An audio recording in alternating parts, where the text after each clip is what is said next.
In 1983, a team of deeply pious scientists conducted a radical experiment in an undisclosed facility. The scientists had theorized that a human without access to any senses or ways to perceive stimuli would be able to perceive the presence of God.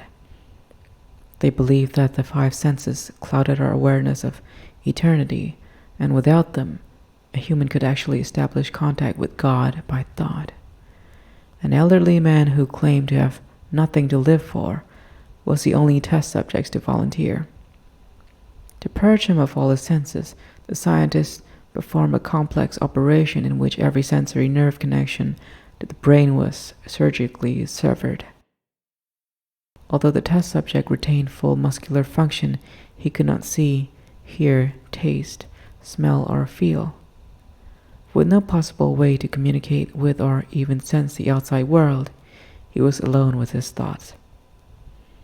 Scientists monitored him as he spoke aloud about his state of mind in jumbled, slurred sentences that he couldn't even hear.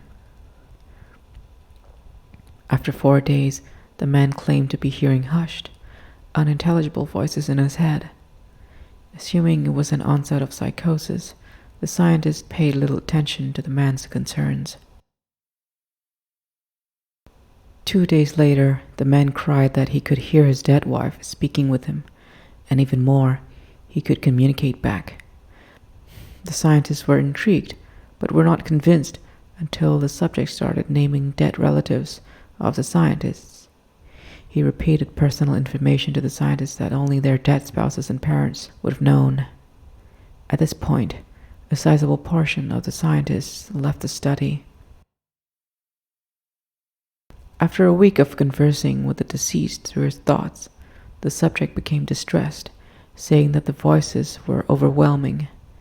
In every waking moment, his consciousness was bombarded by hundreds of voices that refused to leave him alone.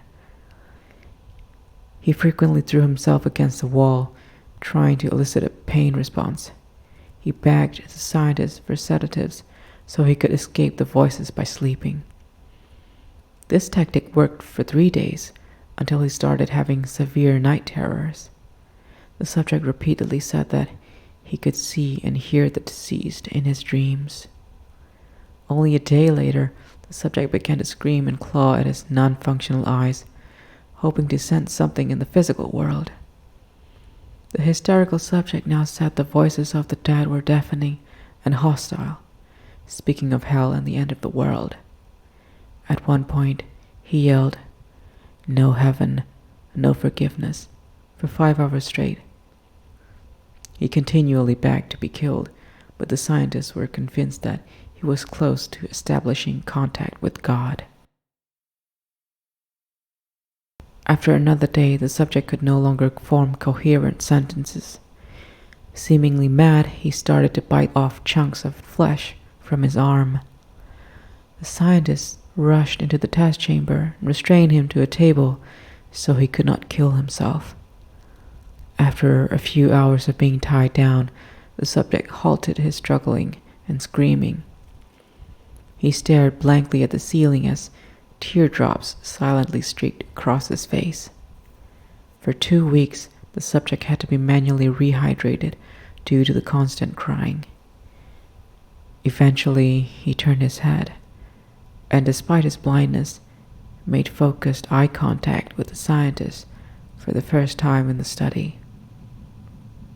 He whispered, "I have spoken with God, and He has abandoned us."